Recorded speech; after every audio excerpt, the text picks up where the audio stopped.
Sagrada Família, podcast.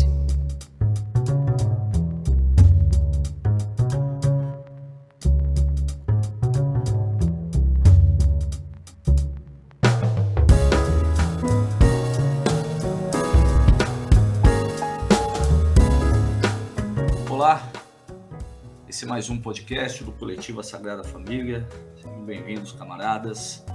Vamos hoje novamente nos reunir aqui, eu e o camarada Cristiano, para conversar sobre a conjuntura, a situação política do Brasil, falar um pouco de mundo também, todas as questões econômicas que vêm, de certa maneira, assustando a economia, principalmente as questões relacionadas aí à Evergrande, o risco de quebradeira geral lá no setor das construtoras chinesas e, ao mesmo tempo, né, talvez como agenda principal aqui da nossa conversa, falar dos últimos eventos do governo deste ser inominável que ocupa a presidência da República. Análise de conjuntura com os professores Cristiano José e Felipe Victor Lima. Então, desde já, fala aí, camarada Cristiano, como está? Salve, rapaziada. Salve, Felipe. Tudo certo? Beleza, vamos nessa. Vamos que vamos, né? Bom, Cris, acho que a grande questão que fica das últimas semanas, desde que a gente conversou e reverberávamos os eventos do dia 7, né? Aquela manifestação, e curiosamente, quando o podcast saiu, né, foi justamente no dia em que ocorreu a fatídica contra-manifestação, né, de apoio à saída do Bolsonaro da presidência. Nós tínhamos a ideia clara, né, de um golpe, de uma tentativa, né, um encaminhamento aí de um golpe por parte do Bolsonaro, ao menos na narrativa inicial, mas que depois se revelou, né, a gente não sabe se classifica como uma bravata ou mais ou menos uma tentativa de entender a temperatura, né, da situação e se haveria ou não, né, ocasião para um ato de força, o que obviamente não se mostrou viável, e o Bolsonaro recuou, ao menos naquela semana já demonstrava um certo recuo. Mas de uns dias para cá tem se observado aí quase desaparecimento, né? Apesar da sua fala desastrosa lá na ONU, né, risível em certos aspectos, mas empalidece, né, essa figura nos últimos dias. E trazendo aqui uma conversa preliminar nossa, né, você falava de uma oposição aí de golpe contra golpe, né? Então, para a gente começar esse bate-papo, acho que a gente poderia apresentar essa ideia, né, que a gente já debateu preliminarmente, aos camaradas, pensando no golpe, evidentemente, a iniciativa do Bolsonaro, mas o que seria exatamente esse contragolpe, né? A gente começar a se apresentar a ideia para eles e a gente conversar a respeito disso, e depois nós desenrolamos as outras questões. Acho que tem muito a se falar a respeito da própria CPI, das revelações e o potencial que elas podem ter aí dentro desse cenário. Então, o que você tem a nos dizer aí a respeito dessa oposição? Velho, sabe, eu tenho pensado muito dentro da seguinte perspectiva, assim, né? A gente tem uma tendência a confundir os indivíduos com as instituições, do ponto de vista da reputação. E, em sentido inverso também, esquecer que a reputação das instituições também depende de alguns indivíduos, né? Então, sei lá, vamos pensar que o último imperador romano, né, o Romulus Augusto, um imbecil completo, né, um garoto, mas que é imperador, né? Aí a gente pode pensar o tal do Botinhas, né, o tio dele, o Cláudio e tal, né? Então, assim, indivíduos que não estão à altura de certas instituições, como se a reputação dessas instituições também não dependesse da estatura dos indivíduos, né? Então, assim, o quanto se beneficiaram imperadores posteriores a partir do governo de Augusto, né, de Caio Otávio, né, pensando, né? E aí, Eu tô projetando um pouquinho essa questão, porque já desde do governo Dilma tal, que tem me parecido muito claro que a política, a grande política, né, a política em nível internacional, ela carece, né, nos últimos tempos, de grandes lideranças, né? Especialmente no Ocidente, vamos pensar assim. Né? Não sei se dá para colocar o Putin, o Xi Jinping nessa história, mas a gente pensar nas grandes potências, né? É como que o Estado americano, o Estado brasileiro, se a gente quiser, né, o Estado britânico, o francês, tal, tem sido conduzido por nanicos, né? E eu nem estou me referindo às posições de proa, de primeiros ministros, presidentes e tal. Estou me referindo ao quadro geral, né? Pensando nos parlamentos, né? Pensando nas relações exteriores, né? Nós estamos com uma safra ruim, vamos chamar assim, né? É interessante porque geograficamente e culturalmente estamos falando do mundo ocidental, né? Exato, exatamente. E, bom, então, dentro dessa perspectiva, eu acho que a gente tem que entender o seguinte, e é claro que o Estado brasileiro é importante, claro que a presidência da República é importante e tal, mas tem me parecido com cada vez mais clareza que os caras que estão lá são os amadores completos, né, incluindo as Forças Armadas.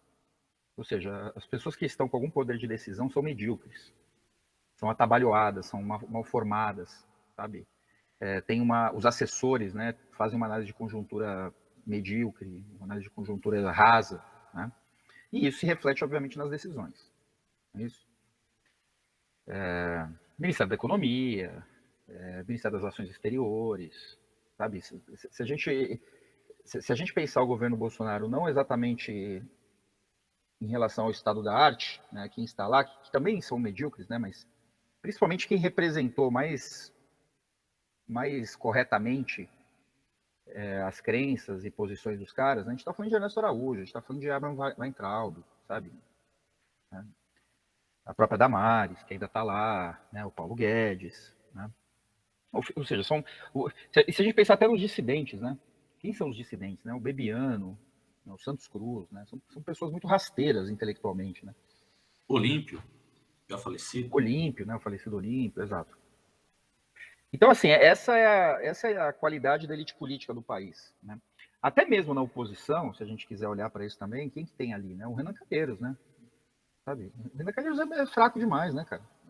Ele é bem fraco. É só assistir as inquirições dele da CPI, né? Ele entende as respostas que os caras dão.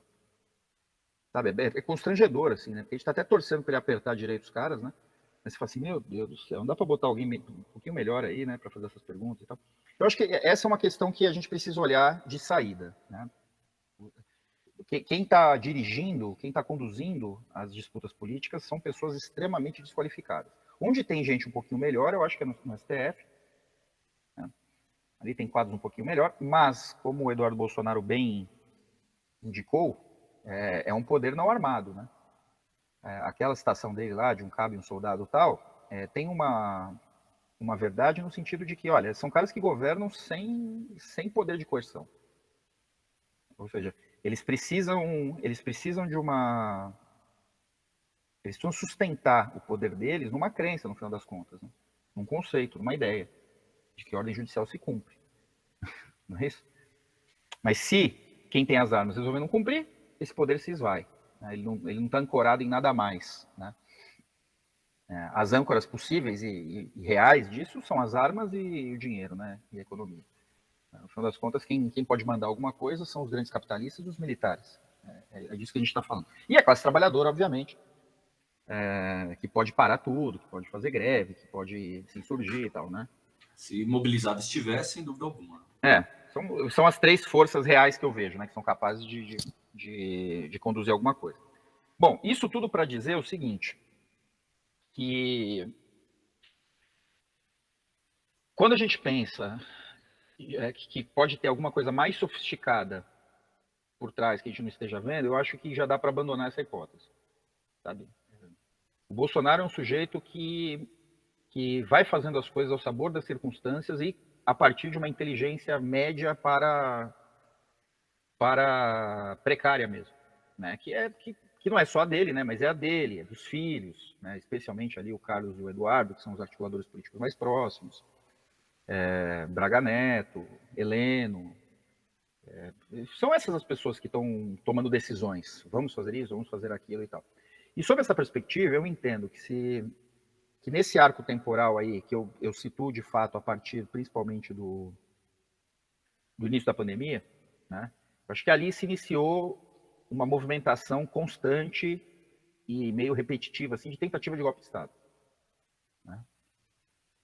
E aí, por tentativa de golpe de Estado, nós estamos entendendo o quê, efetivamente? Né? Nós estamos entendendo, principalmente, uma intervenção no Supremo Tribunal Federal. Né? E aí isso teve vários capítulos, né? Teve a tal da PEC da Bengala, que a Bia Kicis trabalhou por ela bastante, até antes da pandemia, né? Depois o projeto da CPI da Lava Toga, que foi um processo importante para a dissensão dentro do bolsonarismo, né? Vários bolsonaristas saíram, a gente já aponta por quê, do barco. Depois a coisa, como ela travou, ela migrou para um lance de destituição mesmo, sabe? Impeachment pelo Senado e tal, né? E a coisa sempre esbarra basicamente em 2 pontos, né? Um primeiro que a gente pode considerar um pouco mais estável e mais orgânico, que são os conchavos que ligam os 3 poderes, né? Processos que estão parados, né? Dossiês que ficam guardados, né? De parte a parte e tal, né? Se a gente olhar para as figuras que conduzem hoje o parlamento e o judiciário, existem relações muito promíscuas e antigas aí, né? Que acontecem principalmente nos planos regionais e tal, né? A relação que o Gilmar Mendes tem com políticos, com empresários é promíscua e tolerável, só que é uma relação que compromete muita gente e tal, enfim. Comércio de sentenças, de favorecimentos, enfim, tem muita história que trava algum tipo de radicalização dessas relações.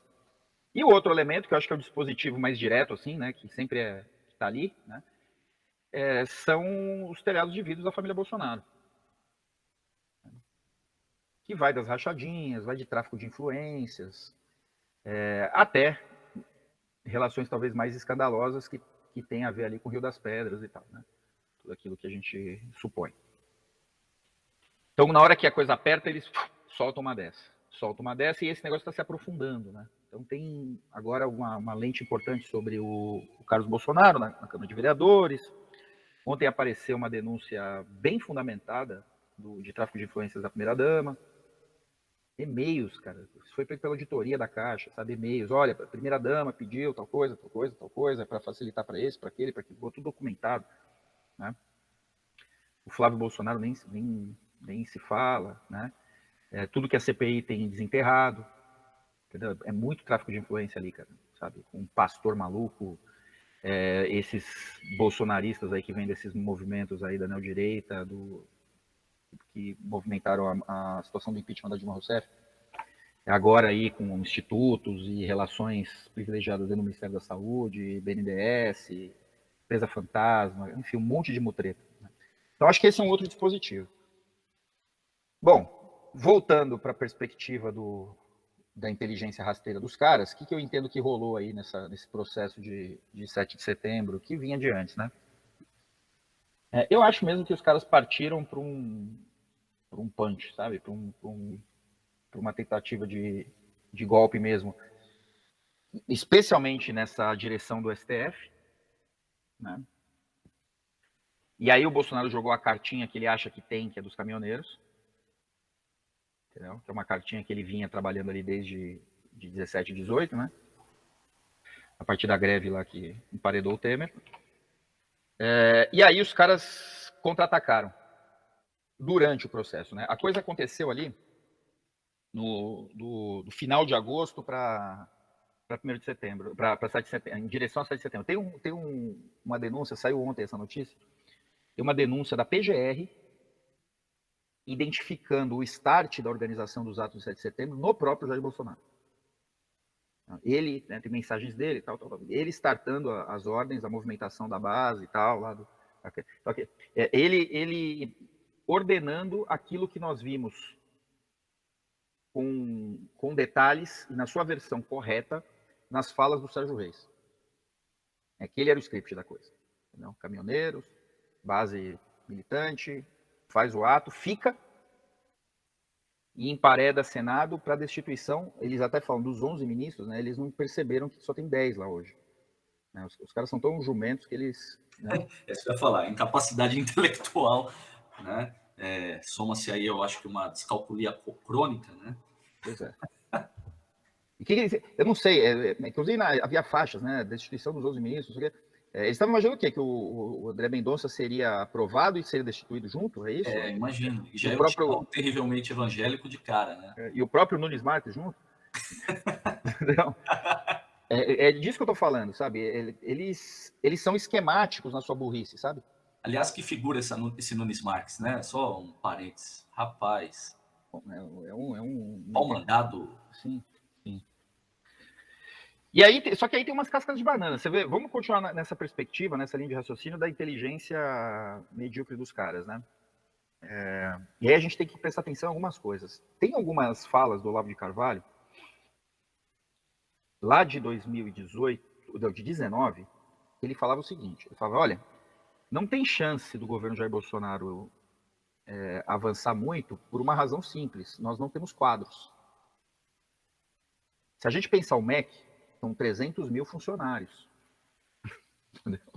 no MEC. Nós não temos 300 mil pessoas para colocar lá, sabe? Se a gente pensar no Ministério da Economia, se a gente pensar no Ministério da Cultura, que depois se tornou secretaria, logo né, na primeira hora, etc, etc, etc. Nós não temos isso. Né? Daí eu convido o ouvinte a recuperar um pouquinho a discussão lá do Cavalo de Troia, né? Talvez nosso 10º podcast, não sei direito, né? A gente precisava olhar. Eu até olho aqui. Daqui a pouquinho a gente fala aqui numa intersecção das falas, eu confiro e trago direito. Porque ali a gente estava trabalhando o seguinte, estava trabalhando na perspectiva de um partido político, não em sentido ordinário, mas um partido político como visão de mundo, e esse partido político identificado com a visão de mundo do PSDB. É o PSDB ampliado, a gente falava sobre isso. Né? Exatamente. E que é vasto no Brasil. Né? Eles alegam que o PT tem isso, e de fato tem, né? Uma expressão política bastante alinhada, né, com o petismo, com a esquerda e tal, mas nem se compara com essa extensão do PSDB, que está nos jornais, está na mídia, está no judiciário. A gente está pensando em primeiro escalão do judiciário, segundo escalão do judiciário, terceiro escalão do judiciário, promotorias, né, varas cíveis, tudo PSDB, velho, entendeu? Ainda que não vote no PSDB, mas é espiritualmente do PSDB.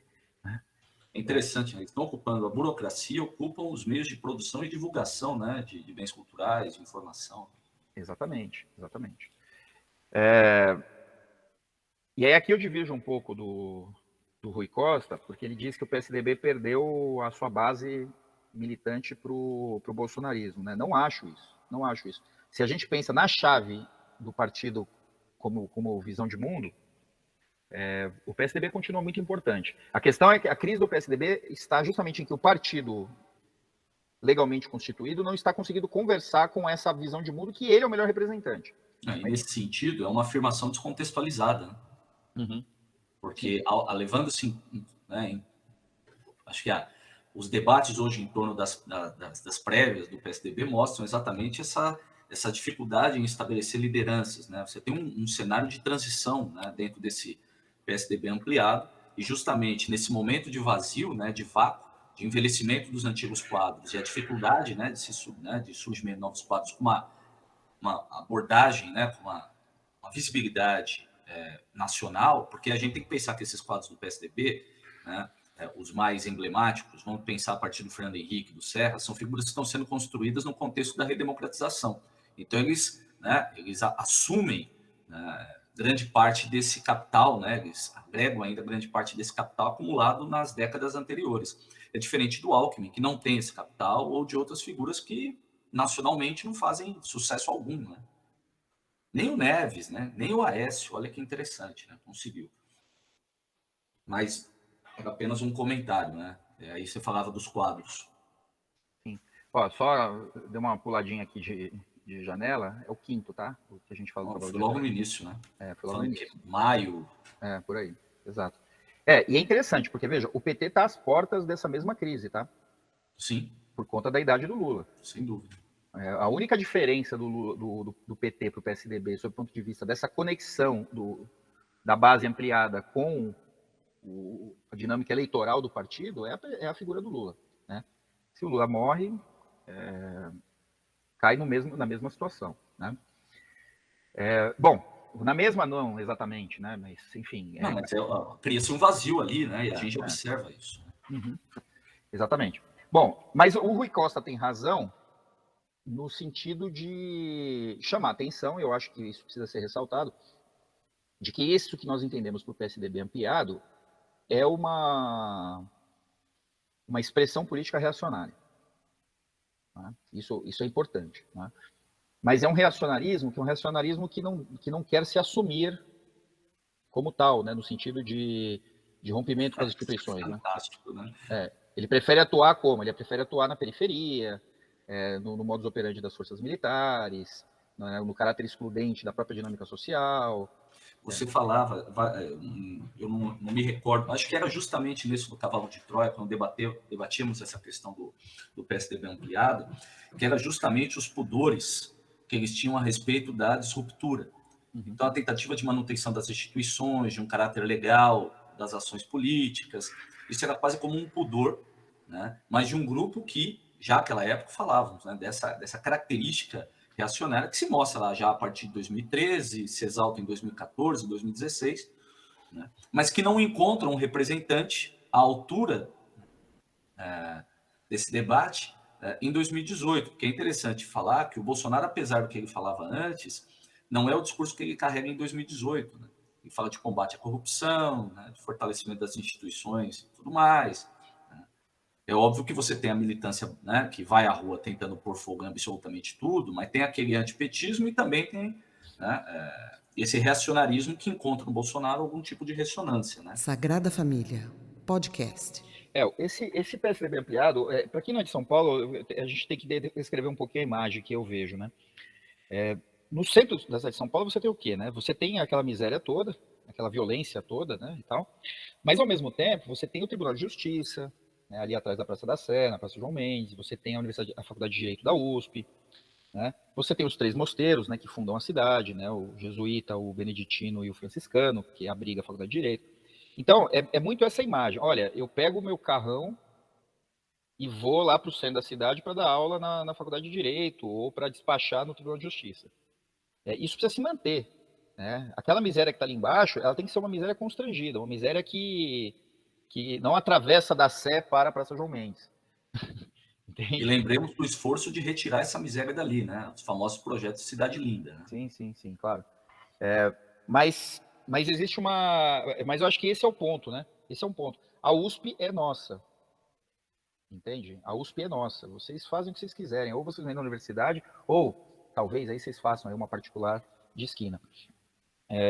Então é uma força política reacionária que defende a institucionalidade como mecanismo de proteção dos seus próprios privilégios. Isso aí nos traz um perigo, tá? Porque quando o diapasão vai muito lá para a extrema-direita, né? Para a direita honesta, que é o bolsonarismo é uma direita honesta. Né? Tenta fazer o que acha que tem que ser feito, não é isso? Né? Ó, vamos fechar esse bagulho aqui, né? Acabou porra e tal. E a esquerda, para evitar isso, que seria sem dúvida catastrófico, ela retorna. A gente tem insistido nisso, né? Como a coisa vai sendo levada para um ponto e que as nossas trincheiras vão sendo carregadas junto. As nossas pautas de luta se tornam o quê? A defesa dessa institucionalidade PSDBista, que é por si mesma reacionária. Ou seja, o horizonte de sentido vai sendo condicionado, vai sendo pautado. Né? E isso é interessante para a burguesia. Claro. Entende? A ponto de, veja só, a ponto de, essas coisas que a gente vai pegando nas entrelinhas assim, se nós tivéssemos, olha só o cenário, se nós tivéssemos um Dória presidente com o Paulo Guedes ministro da Economia, se o Paulo Guedes, por exemplo, desse uma moduladinha no discurso, tornasse menos bolsonarista e começasse a dialogar, né, com esse PSDB ampliado, a esquerda já se sentiria aliviada. Porque pelo menos, porque como os caras botam o AI-5 como uma cenoura, né, retira... É o Rubicão, né? É o Rubicão. Exato. Retira a cenoura, ufa, né? Ok, né? Menos, a gente vai trabalhar na lógica do menos pior. Bom, então eu acho interessante olhar para essa perspectiva, porque eu não entendo que o bolsonarismo capturou essa base do PSDB. Né? Eu acho que essa base do PSDB foi ao bolsonarismo justamente porque estava faltando uma expressão eleitoral. E o bolsonarismo, na verdade, foi inábil, voltando à tese da inteligência rasteira, ele foi inábil no sentido de entrar para o clube. Não, entrar para o clube. Daria super certo o Bolsonaro entrar para o clube do PSDB, entendeu? Bastaria ele moderar e entender que o jogo hegemônico era esse, entendeu? Tava todo mundo de braços abertos para ele, né? O STF, PGR e tal. E aí, onde estão as armadilhas do cara, né? Ele tá tão vulnerável, principalmente nesse telhado de vidro dele aí com a família, com esses casos todos, que ele tá com alguns problemas sérios. Quem são os sustentáculos dele, fundamentalmente? Os sustentáculos dele são a PGR, que é um sujeito bastante ambíguo, né, historicamente. Né? O Augusto Aras é um sujeito bastante ambíguo. Né? Que o tipo Janot, né? Uhum. Corre nas redes bolsonaristas que o Augusto Aras é um... Desembarcou. Não, que ele, assim, desde a sua primeira nomeação, que ele é um sujeito com relações muito próximas ao Zé Dirceu. Eu não duvido que seja, não. Então ele seria um cavalo de Troia também. Eu não duvido que seja. Aliás, eu fico olhando com um sorrisinho maroto pro Augusto Aras desde o começo, sabe? O pessoal fica bravo com ele, né? O Vila fica bravo com ele, o Renato Azevedo. Eu fico olhando assim e falo assim, esse cara, aí tem. Esse cara vai aprontar. Né? Esse cara vai aprontar. Se um dia eu tivesse, né, num churrascão ali, que tivesse o Bolsonaro, tivesse mais relaxado depois da terceira cerveja, eu ia falar assim, ô Bozo, tá maluco, velho?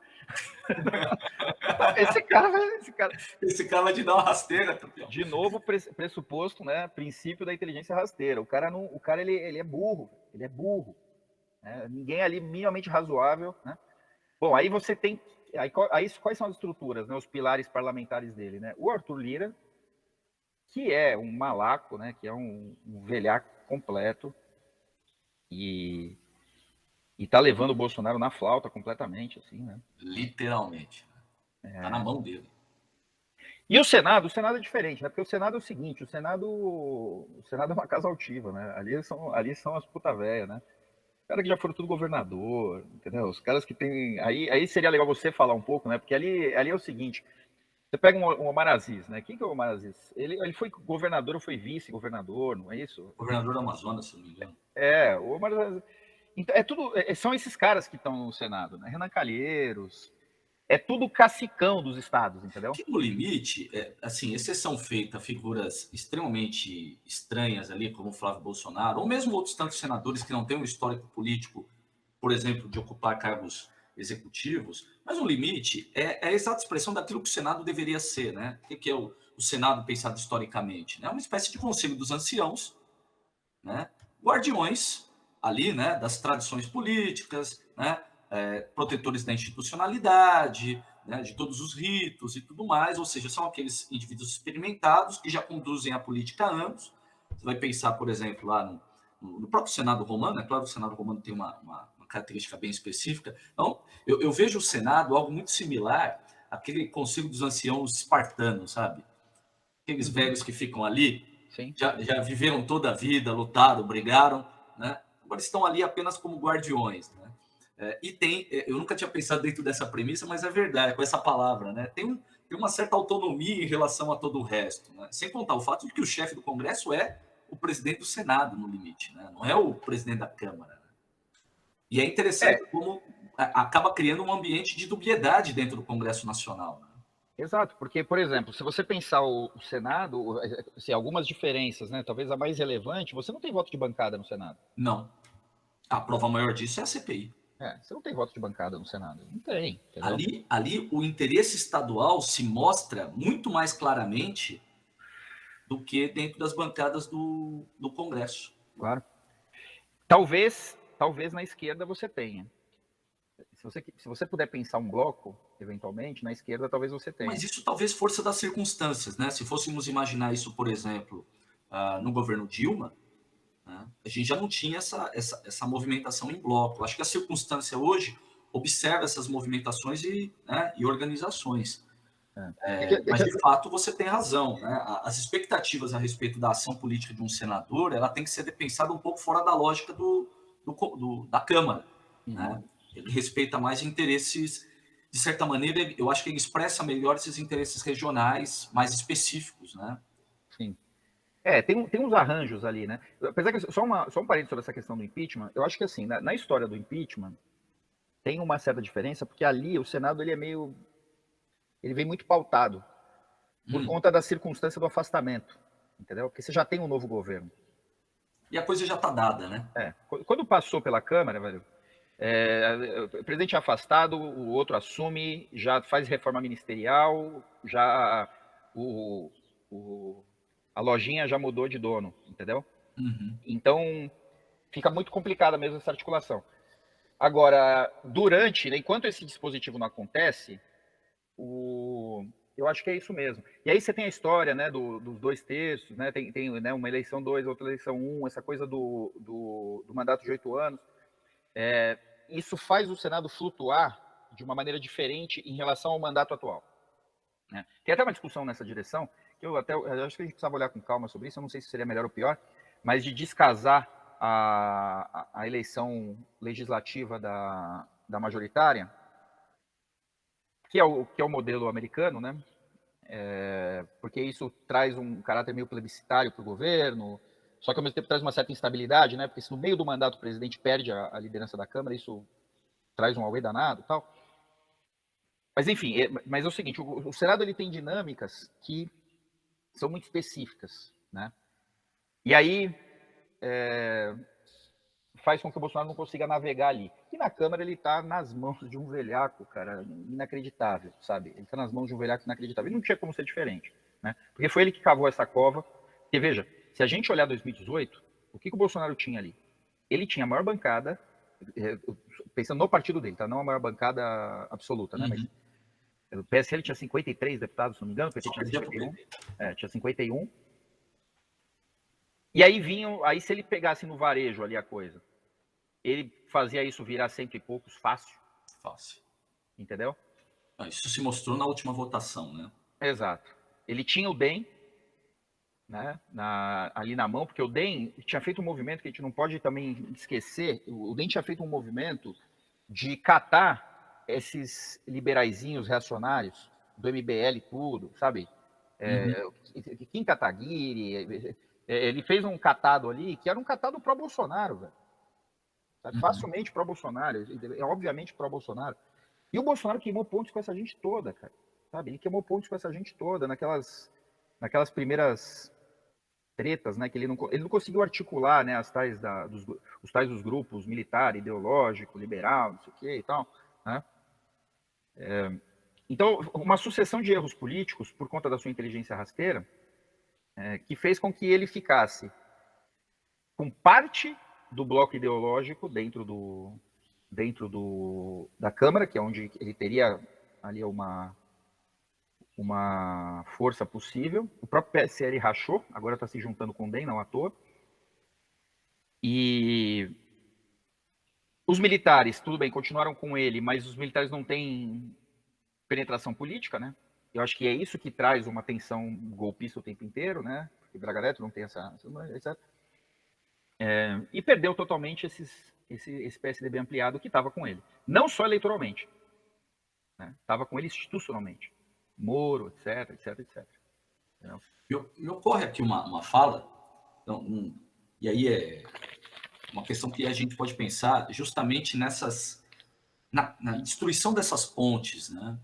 Quer dizer, de fato, o Bolsonaro surge como um queridinho dessas figuras, né, na medida que, né, um Alckmin, um Meirelles, né, ou essa excentricidade chamada Amoedo, né, se inviabilizam, ele se torna, dentro daquele discurso que envolve o antipetismo, mas também toda aquela retórica, né, do anticorrupção e tudo mais, ele se torna, então, uma possibilidade viável, né? Como a gente já observou aqui, né, se revela disfuncional, mas eu acho que tem um outro elemento aí, e aí eu trago novamente o tema do pudor, que é uma indisposição histórica desses grupos liberais e reacionários, aí pensando já desde a UDN, né, passando pelo PSD, e depois se refaz ali na Arena, né, depois se difunde né, em partidos como o PP, o PDS, mais tarde PFL, hoje DEM, né, em parte no próprio PSDB, que é uma ojeriza a figuras personalistas, a lideranças personalistas, né? Quer dizer, onde que se cria, de certa maneira, esse tipo de colocação, me parece, né, no jogo político brasileiro, PSDB ampliado expressa bem, mas que eu acho que resgata muito do espírito denista lá dos anos 40 e 50, carregado de golpismo, né? Ao mesmo tempo que fala sempre na mesma agenda da anticorrupção, da defesa das instituições, da legalidade, né? A favor e sempre falando de liberdade, né? Como um conceito que a gente também não fica quase como uma abstração, mas é algo que se constrói na oposição a figuras como Vargas, de uma posição personalista, um Kubitschek, né? Um Goulart, um Lula, onde, de certa maneira, o Estado fica confundido com a figura que está à frente ali, né? Quer dizer, o governo se personaliza. E não é por acaso que eles acusam hoje o Bolsonaro, me ocorreu isso agora, e não sei se alguém já tem trabalhado nisso para refutar ou não, não é por acaso que também o Bolsonaro vem sendo acusado dentro da mesma chave que se acusa o Lula, o Kubitschek, tipo, jogando dentro do mesmo balaio de gato, em cima de um conceito que eu digo, eu não sei o que você pensa, mas para mim é um conceito que os analistas usam para explicar coisa alguma, né? Na incapacidade de explicar, eles usam esse conceito, que é o conceito de populismo. Eu falo, o cara é populista. Eu falo que é uma boa palavra que diz tudo e ao mesmo tempo não diz nada, né? E aí quando joga nesse balaio, me parece um pouco nesse sentido, quer dizer, onde ele se descola, né? E aí, de certa maneira, demonstra uma total irresponsabilidade de quem o apoiou, ainda que dentro de uma chave que sabemos que era impedir o PT, o Haddad. Ele se revela um desastre quando ele mostra, olha, a política sou eu, o Estado sou eu. Né? E que vai contra todas as ideias ou ações, né, desses grupos, né, que hoje a gente pode chamar de um PSDB ampliado, mas eu diria de um velho e carcomido espírito denista, né, de ojeriza mesmo, de ódio, aversão a governos personalistas, né, centrados na figura do líder, e que se expressam em torno de alguns nomes. Né? O Bolsonaro, longe de colocar na mesma prateleira dos anteriores, mas, de certa maneira, ele tenta construir essa ideia de que o Estado é ele. Sim. E eu acho que, quer dizer, é só para apimentar um pouco, né, e acrescentar alguns elementos que me ocorreu. Quer dizer, tem essa chave histórica, né, é o vício, obviamente, da profissão, mas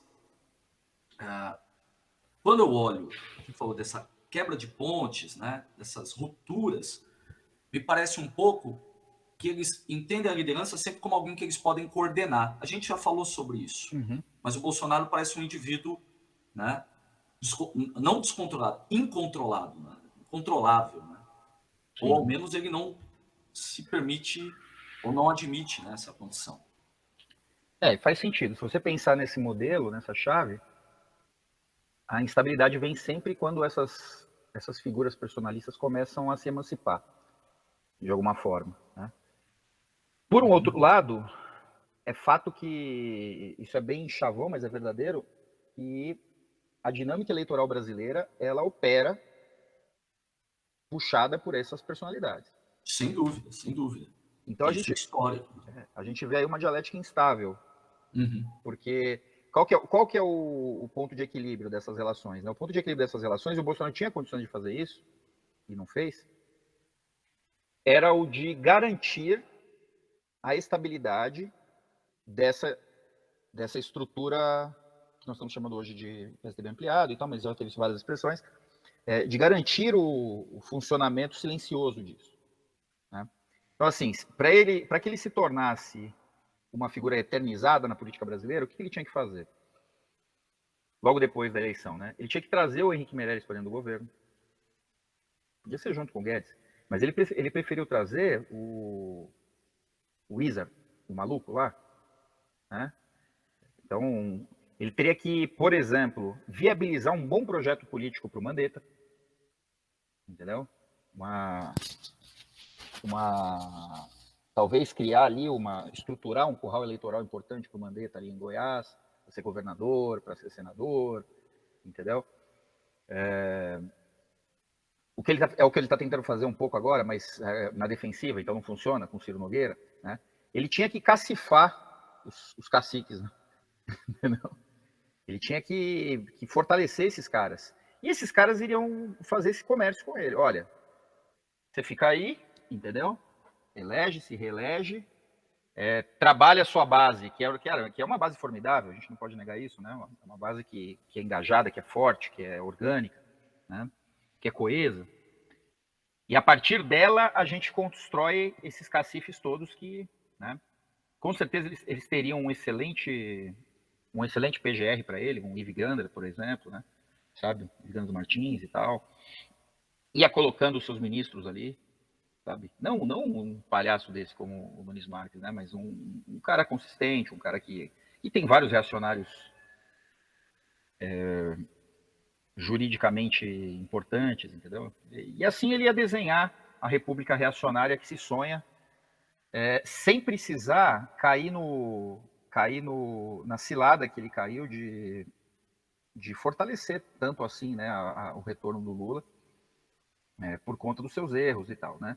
E não são nem erros de ordem cultural ou econômica ou jurídica e tal, né? Pensando nessa história das rachadinhas e tal, são erros da esfera econômica. A crise mais importante que ele enfrenta são crises elementares de gestão, entendeu? Essa explosão do dólar, explosão da inflação, essa perda de controle da política dos combustíveis, entendeu?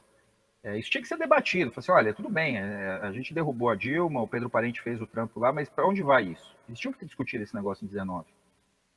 Né? A gente precisa chamar os acionistas da Petrobras e fazer um acordo antes. Então, agora ele está tentando esses remendos, essas gambiarras aí, que ele fez essa reunião aí com o Lira e tal. Isso só vai enfurecer os acionistas da Petrobras, porque os caras agora estão insaciáveis, entendeu? São caras que não estão nem aí para a gasolina a R$8, porque ninguém vai parar de botar gasolina no carro, ninguém vai voltar para a bicicleta, entendeu? As pessoas vão pagar e pronto.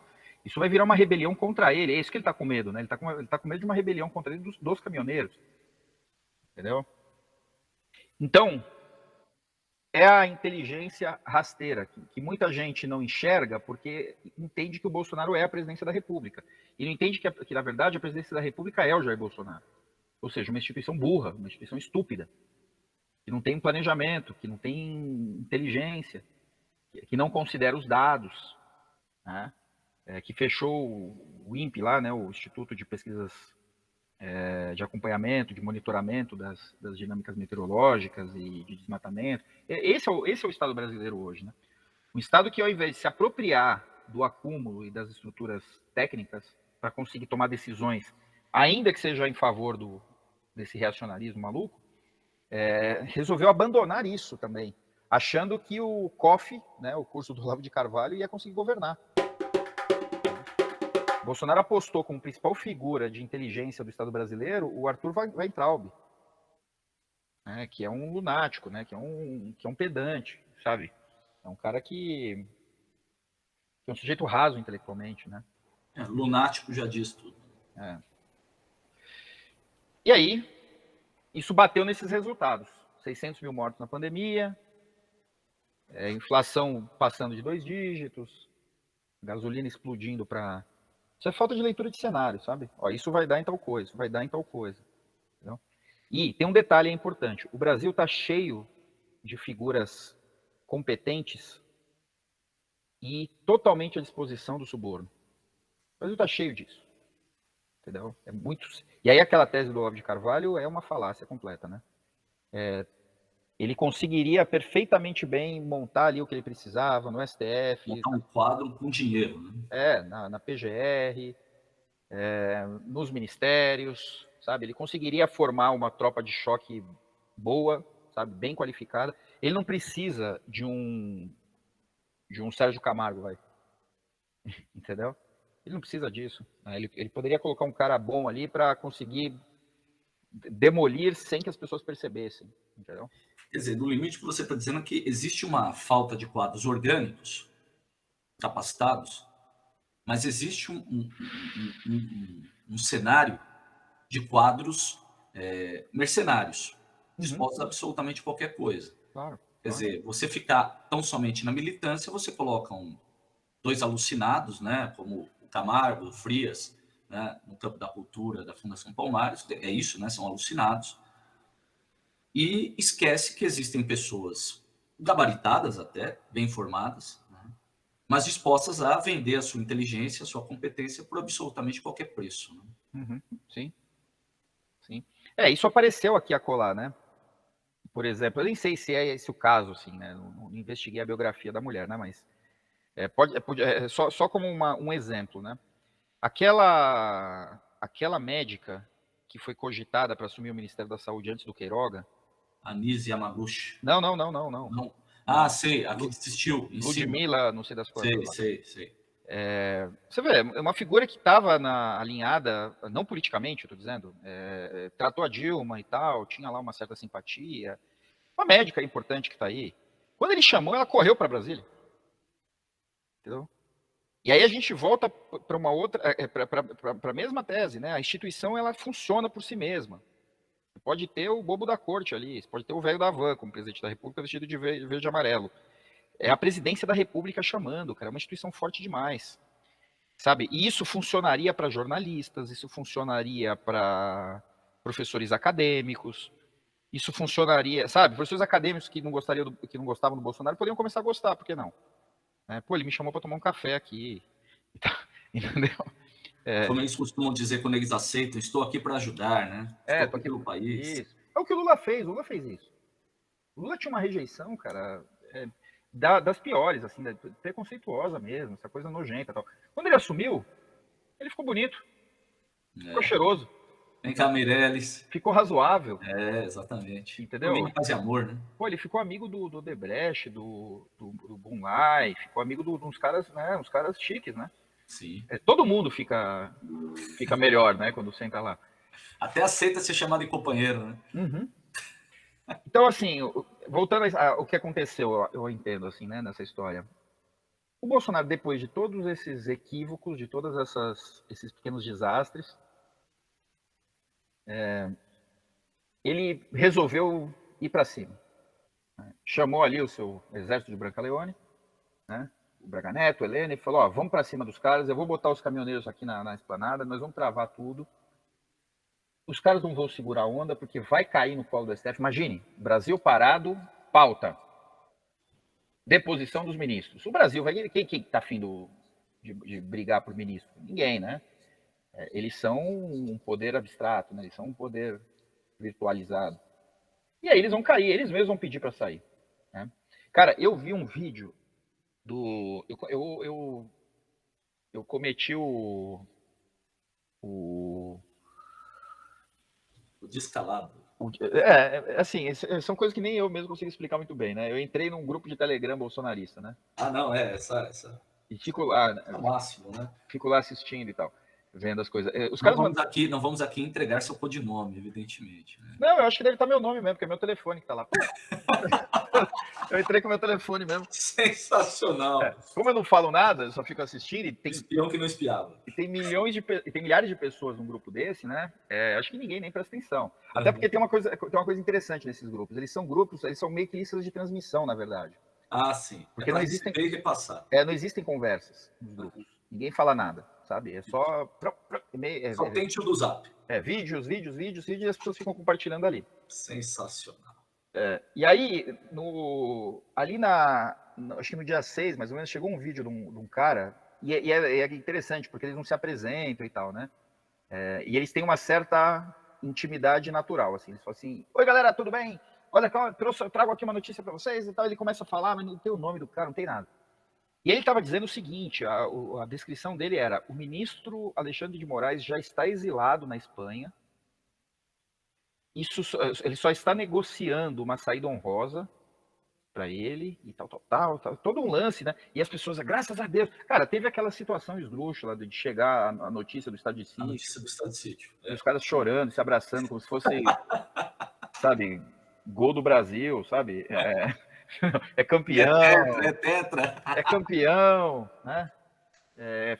Finalmente aconteceu, o presidente agiu, sabe? É uma coisa inacreditável, cara. É uma coisa inacreditável. Bom, e aí qual que foi o contragolpe, né? O contragolpe foi que os caras estão monitorando, os caras pegaram para si, né? Porque o Bolsonaro não tem mais o Estado na mão. E já foram desativando as coisas, sabe? Desativando ordens de prisão e tal. Até que eles deram a carteirada, né? Que eu acho que é plausível isso, né? Falou, olha, nós vamos prender o Carluxo, velho. Você foi longe demais. Na noite mesmo, 7 de setembro, sabe? Cara, você tá louco? Nós vamos prender seu filho, velho. Vamos prender seu filho, vamos prender sua mulher. Vai todo mundo pra cadeia. Entendeu? E, mas os caminhoneiros a gente vai dar no lombo deles. Né? E rachou, né? É engraçado que o movimento caminhoneiro já nasceu rachado. Né? E os militares, né? Bom, os militares eles já estavam na deles há 2, 3 semanas antes. Né? Até uma de João sem braço, rapidinho. Ficaram ali e falou, opa, né? Que negócio é esse, né? Porque no final das contas também tem um outro aspecto aí, né? A gente tem que pensar naquelas 3 forças, né? Se como o Olavo de Carvalho chama, né? Um metacapitalista, né? Se um capitalista, o metacapitalista é o capitalista. Se um cara desses. Capitalista é ótimo. Se um cara desses liga para um general, entendeu? Fala assim, olha, a gente não vai bancar vocês não, cara. Entendeu? Porque tem que pensar também, né? Os militares, eles têm as armas, mas eles não têm as senhas das contas, né? Verdade. Muito bem lembrado. Que é quem deposita lá para eles. Você lembra de uma situação quando o Onyx Lorenzoni fez a despetização da Casa Civil? Você lembra disso? Em janeiro de 19? Sim. E aí ele mandou demitir uma galera, e dentre essa galera estavam praticamente todos os quadros do RH do Ministério. Que é quem deveria fazer a demissão deles mesmos.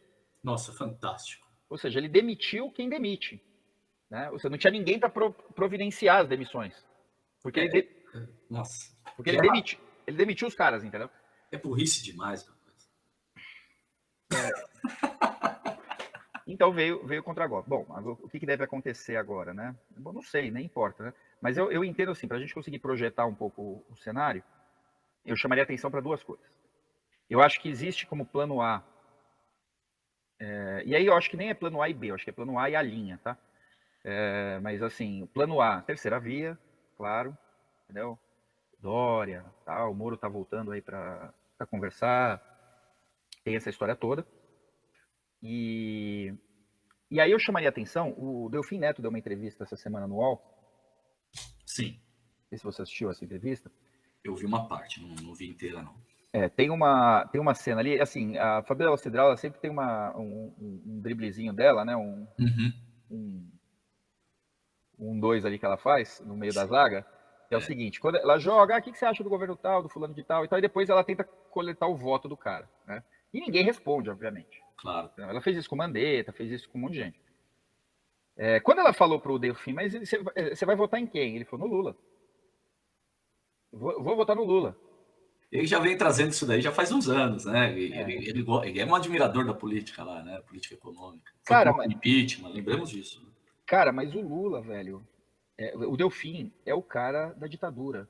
Não, sim. Ou seja, tem cara mais... E é um governista, né? Ele tá com todo mundo. Poxa, o Bolsonaro perdeu o Delfim Neto, cara. Quando você olha e vê que o Bolsonaro perdeu o Delfim Neto, que é o cara mais fácil de você trazer para dentro da estrutura de poder, né? O cara que nunca vai nos dois pássaros voando, entendeu? Nunca vai nisso. Eu acho que já fica evidente que é a opção A linha, entendeu? É a opção A linha. E eu acho que a coisa vai andar ali dentro dos diálogos com o Centrão mesmo. Eu acho que é por isso que a gente vai precisar fazer uma outra conversa sobre o Centrão. Lembrando do jantar do Lula com o PMDB essa semana, né? Sim. Eu acho que a gente vai precisar fazer uma conversa importante aí sobre essa questão do Centrão e revisitar a tese do fim da Nova República. Né? Não sei se aquela tese... Você sabe que eu tenho sérias restrições a respeito dessa tese, né? Eu acho que essa coisa de decretar fim das coisas é bem complicado. Até porque é interessante, né? Só para um pequeno parênteses, né? Essa questão do revisitar a tese do fim da Nova República, me parece,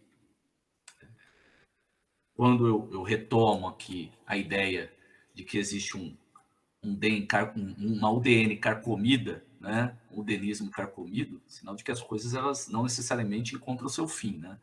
Ao contrário, me parece que elas se ressignificam se elas se rearticulam, né? Eu gosto muito, quando vou pensar a política atual, de olhar a Primeira República, por incrível que pareça. Você falou de USP, eu lembro da oligarquia paulista, né? Imediatamente, né? Para quem esse centro foi criado, foi reformado, né? Se não para essa elite branca, aristocrática, né? E aí é interessante pensar na palavra aristocracia, né? Quando a gente pensa em política brasileira, porque ela escapa imediatamente da ideia de democracia, quiçá de república, né? Então, eu tenho algumas dificuldades com essa ideia de fim da nova república, né? Talvez até diria, se houve em algum momento uma nova, né? Se ainda não estamos presos na velha. Mas eu acho que é um debate, e sei que tem muita gente aí trabalhando dentro dessa chave. Sim, sim. E aí eu acho que o que falta desativar é o fator Bolsonaro, né? Eu acho que é a pendência que resta. É preciso desativar o fator Bolsonaro. Como diz quem comentou foi o Reinaldo, né? Temos que desbolsonarizar, né, o Brasil, né? Alguma coisa assim. O Reinaldo Azevedo, acho que trouxe esse texto no UOL, né? Não li, não. Se era dele, mas eu vi a chamada, eu acho que é dele mesmo. A respeito das movimentações de hoje, né? Estamos gravando aqui no sábado, dia 2. Sim. Mas tem manifestação ali na Paulista. Exato. Eu acho que o arranjo que eles estão tentando fazer agora é esse, né? Como que desativa o Bolsonaro? Sagrada Família. Tá na mesa aí um podcast. acordo, sabe? De uma anistia aí para os crimes da família. E uma saída francesa, né?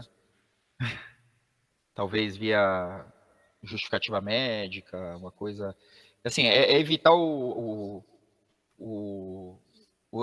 evento Trump, né, aqui, né? As coisas do cara ir para a reeleição e brigar e perder e tentar e rachar e continuar, né? Que é a vontade dele. Eu acho que ele vai tentar jogar para esse lugar, mas é mais seguro para a institucionalidade desativar isso antes de outubro de 22. Estamos aí há quase um ano, né, da eleição, efetivamente. Praticamente, é. A eleição normalmente é dia 3 de outubro, né? Então, sim, praticamente é um ano aí do próximo processo eleitoral. E ver como é que vai ficar essa fusão, né, do PSL com o DEM, né? Uma bancada que vai ser importante, eu acho. Sim.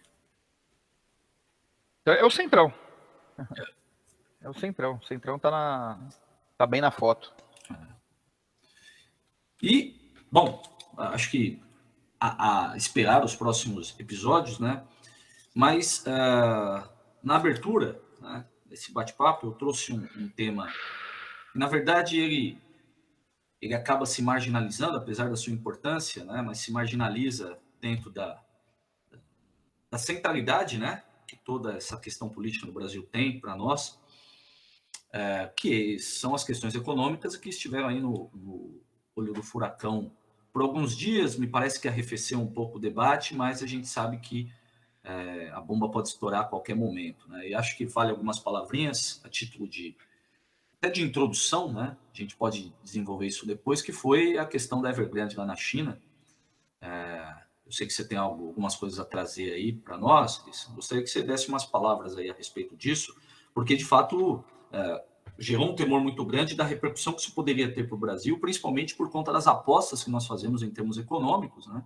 A gente mobiliza as nossas energias fundamentalmente na questão das commodities. A China está no centro de tudo isso, porque são os nossos compradores, e houve aí um temor grande que a quebra da Evergrande ou a falta de um auxílio econômico pelo governo chinês, isso viesse a gerar um novo efeito dominó, exemplo que ocorreu lá em 2018. Né? E, óbvio, com repercussões no nosso modelo econômico cada vez mais centrado na venda de commodities. Então, o que você tem a dizer aí, essas movimentações do mercado, né? E, obviamente, já pensando dentro de uma perspectiva da economia política, né? Pensando no capital, aí, dos movimentos do capital como um todo. Eu acho realmente que é uma estratégia melhor nós jogarmos isso para uma conversa específica, porque tem uma certa complexidade conceitual aí para a gente pensar, mas como um teaser, talvez, a gente pode colocar o problema da seguinte forma. Um debate que existe, já desde o velho Marx, mas que ganhou muito impulso ali com a queda do Muro de Berlim e tal, que vem na obra do Mesaros, né, na obra dos caras lá da teoria do valor, né, vem lá desde lá dos anos 70 a gente já tem esse papo, né, os trabalhos do André Gorz, do Negri, né, do Antônio Negri e tal, que assim, de maneira muito sumária, se o capitalismo não está numa fase de decadência do ponto de vista das suas categorias fundamentais, né, históricas e tal, né. Enfim, eu acho que seria legal a gente conseguir fundamentar bem num outro momento, mas a pergunta é essa, né? Nós estamos numa fase histórica de falência, de declínio do capitalismo, né, das suas estruturas econômicas básicas. E aí, aparentemente, se a gente olha para a história recente do Ocidente, parece que sim. Né? Parece que sim. Né? Especialmente a redução do protagonismo europeu, né? Também uma certa decadência da sociedade americana e tal. Mas, em paralelo a isso, tem surgido, né, tem emergido a importância, né, do bloco euroasiático, né, pensando ali de Rússia para a China e tal. E em especial a China, como uma força emergente e tal, parece que tem sido a aposta de sustentação, né, de revigoração, talvez, do ímpeto capitalista e tal, né, como se a China fosse, como se ela tivesse pegado esse bastão, né, da sustentação do capitalismo. E aí, eu tenderia a ver como uma certa refutação a esse esgotamento do capitalismo. Né? Então, a China, ela seria o locus. Na verdade, o capitalismo está mudando de eixo, né, talvez, e não se esvaindo. Mas é uma questão que eu tenho sérias dúvidas. Né? Não compro uma tese de imediato, que é essa do esvaziamento do capitalismo, da falência, mas não tenho tanta certeza que a China estaria simplesmente pegando esse bastão. No entanto, essa história da Evergrande, eu acho que ela fortalece a primeira perspectiva. Né? Em que sentido? De que o capitalismo chinês ele não está ancorado numa base econômica real, de que ele também está funcionando a partir de bolhas especulativas, tal como o capitalismo ocidental. E isso é bastante preocupante. Então, acho que a gente poderia olhar, num outro momento, o que significa esse fenômeno da Evergrande, né? 300 bilhões de dólares de dívidas, né?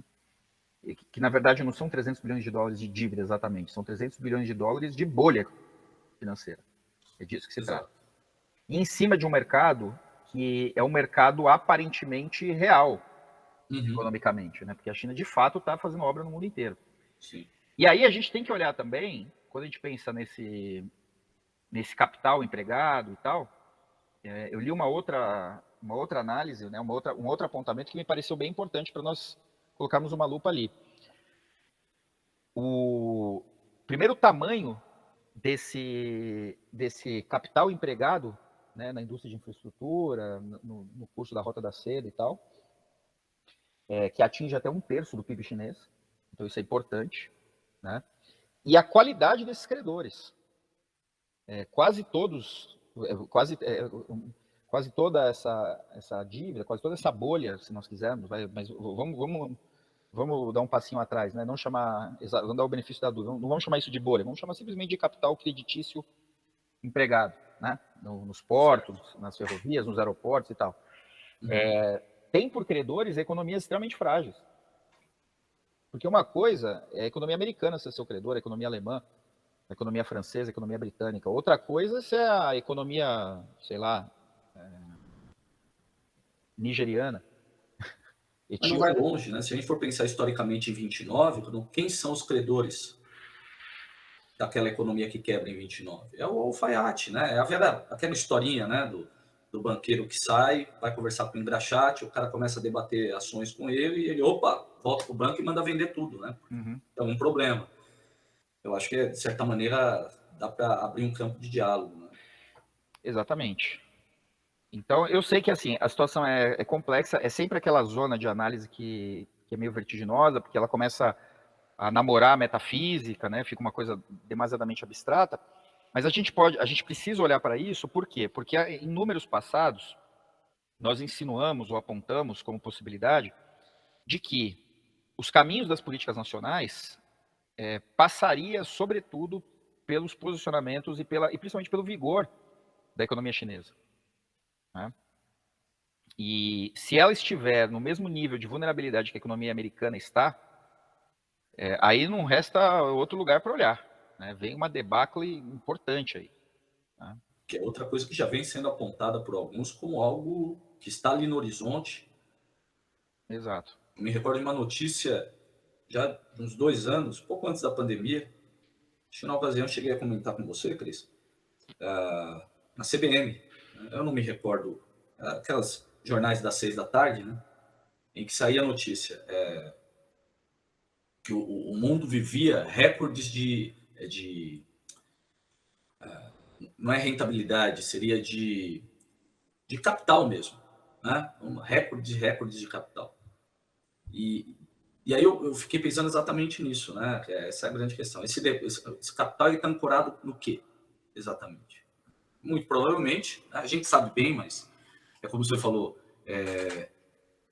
até que se tenha uma análise mais efetiva, a gente sempre dá o passo atrás, né, para agir com segurança, mas evidentemente sabemos que isso é tudo especulativo. E quando a gente vê, né, essa explosão de solvência, né, de capital aí disponível, a chance disso quebrar é real, né? É tudo uma questão de tempo, né? E onde vai explodir, né? Porque assim, a gente pode revisitar algumas reflexões. Se não me engano, no primeiro ou no segundo podcast da Sagrada Família, a gente conversou com o professor Atanásio Micônios, que tem no seu trabalho um olhar atento, né, para essas variáveis econômicas e tal. E ali nós tínhamos alguns números bem assustadores, né? Eu acho que o primeiro deles é sobre a dívida americana, que ultrapassa o próprio PIB, né?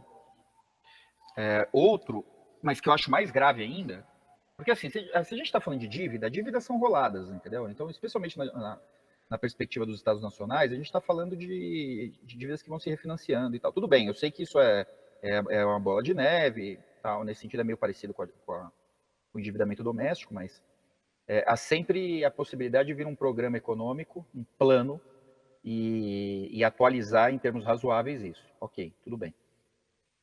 Mas eu acho que o dado mais alarmante ali, eu não lembro exatamente o número, mas se não me engano, era alguma coisa em torno de 100 trilhões de dólares. Eu tenho os números. A dívida dos estados. O PIB mundial era de 83 trilhões, com uma dívida de 252 trilhões. Sim, sim. Mas eu nem estou falando exatamente das dívidas aqui, que esse número é pior ainda, né? Mas eu estou me referindo ao capital que não encontra lugar para ser empregado. Ou seja, eu acho que era um número de 100 trilhões de um capital que está circulando por aí, que tem liquidez absoluta, e que não encontra circunstâncias de aplicação, né? Olha, faz uma rodovia aqui, faz um metrô ali, faz um buraco em algum lugar, entendeu? É um capital que fica circulando. E assim, não é nem mais um capital. E aí tem a discussão, né, se é um capital que deriva de uma base econômica real, com certeza não é. Mas é que é um capital que, quando não encontra lugar para se alocar, ele tende a gerar essas bolhas localizadas, né? Então ele vai para onde? Ele vai para recompra de títulos financeiros. Né? Ele vai para recompra de títulos, recompra de títulos, em cima de expectativas, muitas vezes fundamentadas em especulações. Olha, os chineses vão vir para cá. Nós estamos falando do deserto, não sei das quantas, entendeu? E aí parte desse capital vai para lá, porque ele não tem lugar nenhum e ele precisa ir para algum lugar, né? E aí ele vai e já recompra títulos podres que vão se mostrar falidos em 5 anos, 10 anos, talvez menos, talvez mais. E aí vem essas debacles todas, né? Que aí toda essa cadeia, porque é o título do título, do título, do título, do título, do título. Tudo isso sustentado em cima de ondas especulativas que são geradas e sustentadas e descritas por garotos que estão nessas agências financeiras, né? Esses analistas financeiros são garotos, cara. Caras que não conhecem absolutamente nada de economia política, né? Caras que estão seguindo tendências de aplicativos, entende? Então, assim, o resumo da ópera, né, para ficar o convite aí para a gente estruturar uma conversa mais bem fundamentada, é: se a economia chinesa estiver na mesma vibe, o que vem aí tô uma vizinha aqui gritando aqui, não sei se vocês estão escutando, então peço desculpas. Se for isso mesmo, né, se a economia chinesa estiver flutuando em cima de abstrações tão perigosas, é uma debacle bem pior que a de 2008. Bem pior mesmo. Sem dúvida.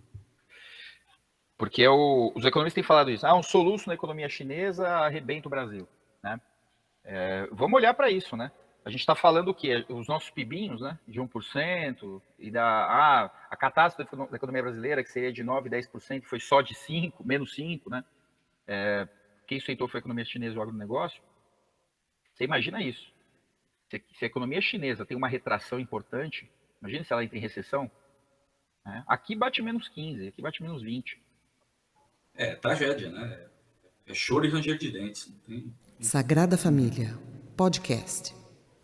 Então fica esse convite aí pra gente. Esse negócio da Evergrande precisa ser observado com atenção. Isso é muito mais importante que se Bolsonaro dá golpe ou se não dá golpe. Exatamente. Porque essa repercussão é para além dele, né? Exatamente. Mas ok, Cris. Vamos aguardar também as próximas movimentações do capital, né? E teremos certamente mais fundamento para debater isso no momento futuro, né? Que seja breve. Vamos dedicar, sem dúvida alguma, um podcast para esse tema. E já agradecendo aí mais uma vez o bate-papo, agradecer também aos nossos camaradas, ouvintes, né? Os que sempre estão aí, né, nos ouvindo, os novos também, e já convidamos, né, para ouvir os podcasts anteriores, as entrevistas e também as análises que a gente promoveu ao longo desse último ano e meio, já quase, né?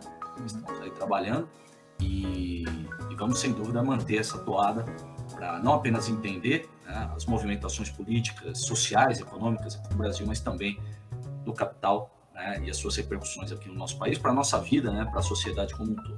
Então, grande abraço aí, Cris, valeu. Valeu, Felipe, valeu, camaradas, tamo junto, um abraço. E nos vemos na próxima, camaradas. Até lá.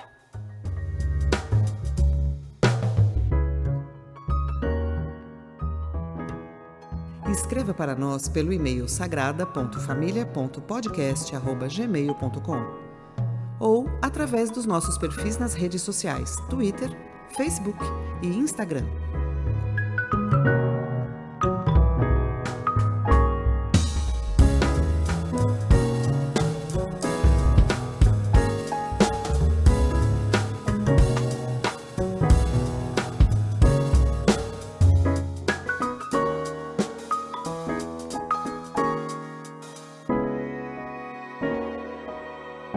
Sagrada Família, podcast.